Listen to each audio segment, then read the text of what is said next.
Jangan lupa subscribe dan tekan tombol loncengnya. Assalamualaikum anak-anak. Bagaimana kabarnya? Sehat? Ya, aku harapkan kalian tetap dalam keadaan sehat, tetap menjaga protokol kesehatan, tetap semangat, kuat, dan cerdas. Hari ini kita akan belajar tema 3, sub tema 1, pembelajaran 1. Mari kita simak materinya. Tujuan pembelajaran kali ini, kita akan belajar tentang teks listrik pengubah wajah dunia dan komponen-komponen listrik yang terdapat pada senter serta pengaruh listrik terhadap peradaban manusia dalam bidang sosial dan budaya. Anak-anak, sebelum masuk materi, coba Pak Guru ingin tanya sesuatu kepada kalian. Coba amati lingkungan kalian ketika malam hari. Apa yang kalian lihat? Ya, cahaya lampu menerangi jalan, menerangi sekolah, menerangi rumah. Nah, listrik telah mengubah wajah dunia. Ya, tahukah kamu siapa tokoh penemu pembangkit listrik? Dan bagaimana lampu-lampu di rumah kita dapat menyala? Ingin tahu? Ayo kita belajar. Listrik pengubah wajah dunia. Listrik telah membawa banyak perubahan dalam kehidupan masyarakat di dunia. Michael Faraday adalah tokoh penemu arus listrik. Faraday lahir pada tahun 1791 di Newington, Inggris. Ia berasal dari keluarga miskin dan hanya sebentar merasakan pendidikan di sekolah. Dengan perjuangan keras dan semangat pantang menyerah, ia akhirnya berhasil membuat alat sederhana pertama yang dapat menghasilkan gelombang elektromagnetik. Tahukah kamu bagaimana perjalanan arus listrik hingga sampai ke rumahmu? Arus listrik adalah gelombang elektromagnetik, yaitu gelombang yang dapat merambat meski tidak ada media perantara. Gelombang elektromagnetik terbentuk dari hasil perubahan medan magnet dan medan listrik yang terjadi terus-menerus. Proses tersebut kemudian memicu terjadinya arus yang kemudian kita kenal sebagai arus listrik. Arus listrik dihasilkan oleh generator raksasa pada pusat pembangkit listrik. Arus listrik tersebut disalurkan melalui jaringan listrik tegangan tinggi berupa jaringan kabel pada menara-menara tinggi yang menuju ke gardu-gardu penerima di berbagai daerah. Dari gardu-gardu penerima, arus listrik kemudian disalurkan ke rumah penduduk dan berbagai tempat yang memerlukan.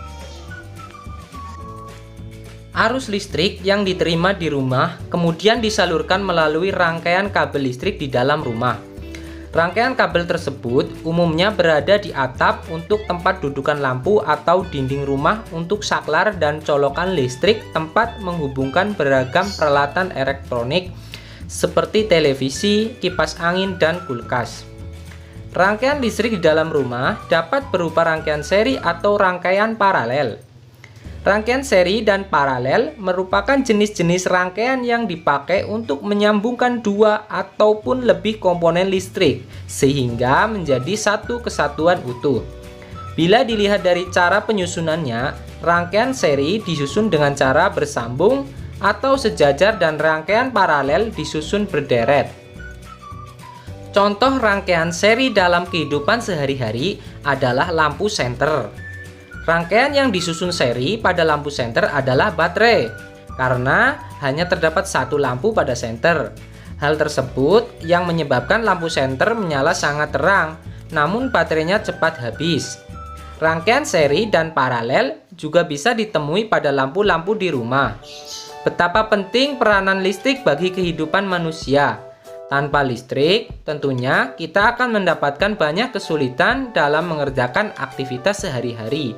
Namun demikian, kita juga harus tetap bijaksana menggunakan listrik dalam kehidupan sehari-hari. Nah, anak, ini Pak Guru sudah sediakan LKPD untuk bacaan teks listrik pengubah wajah dunia. Kalian kerjakan baik-baik LKPD ini. Kemudian LKPD ini nanti Pak Guru share ke WA group. Dalam bacaan terdapat rangkaian seri lampu dan rangkaian paralel lampu. Untuk lebih jelasnya tentang rangkaian listrik, mari kita simak video yang akan Pak Guru sampaikan. Simak baik-baik ya. Dalam teks listrik pengubah wajah dunia, terdapat rangkaian listrik, seri, dan paralel. Nah, kita selanjutnya akan mempelajari rangkaian listrik pada senter dan komponen-komponen yang terdapat pada senter. Mari kita belajar. Setelah kita belajar teks listrik pengubah wajah dunia, selanjutnya kita akan belajar tentang komponen-komponen yang terdapat pada senter. Di situ kita dapat melihat ada 4 komponen yang terdapat pada senter. Yang pertama apa ya anak-anak? Ada yang tahu itu gambar apa? Ya, gambar baterai. Baterai adalah fungsinya untuk sumber listrik. Kalau yang kedua ada yang tahu anak-anak itu gambar apa? Ya, itu adalah gambar reflektor lampu. Ada yang tahu fungsinya? Ya, fungsinya untuk memfokuskan cahaya atau mengumpulkan berkas cahaya. Yang ketiga ada yang tahu anak-anak itu gambar apa? Ya, yang ketiga adalah lempeng logam. Ada yang tahu fungsinya? Fungsinya untuk mengantarkan arus listrik. Dan yang terakhir, yang keempat, ada yang tahu anak-anak? Gambar apa itu? Ya, gambar saklar. Saklar berfungsi untuk menghubungkan dan memutus arus listrik. Anak-anak, jika keempat komponen tadi dirangkai, maka hasilnya akan seperti ini. Jika kepala senter dibongkar, kemudian dirangkai kembali hanya dengan menggunakan lampu, maka akan tampak seperti gambar berikut ini. Anak-anak, pengaruh listrik dalam kehidupan memang sangat besar. Berikut ini Pak Guru akan sampaikan beberapa contoh tentang pengaruh adanya listrik. Setrika arang, dulu menggunakan setrika arang sebelum ada listrik, sekarang sudah menggunakan setrika listrik untuk menyetrika pakaian. Contoh yang lain, dulu menggunakan tatap muka untuk bertemu, sekarang bisa dengan jarak jauh menggunakan telepon. Contoh berikutnya, ketika dulu orang belajar menggunakan lampu minyak pada malam hari, dan sekarang pada malam hari orang untuk belajar sudah penerangannya menggunakan lampu listrik. Nah, zaman dahulu menggunakan sumur timba tali untuk mengambil air. Kalau zaman sekarang sudah menggunakan pompa listrik. Nah, demikian contoh-contoh pengaruh listrik dalam kehidupan sehari-hari. Nah, anak-anak, setelah kalian mempelajari pengaruh listrik terhadap bidang budaya dan sosial dalam kehidupan manusia, Pak Guru sudah siapkan LKPD-nya. Kalian kerjakan baik-baik. Nanti Pak Guru share ke WA group. Dan jangan lupa tetap semangat. Demikian pembelajaran hari ini. Terima kasih. Tetap semangat, jaga kesehatan, rajin cuci tangan, pakai masker, jaga jarak. Sampai ketemu dalam video pembelajaran berikutnya. Semangat!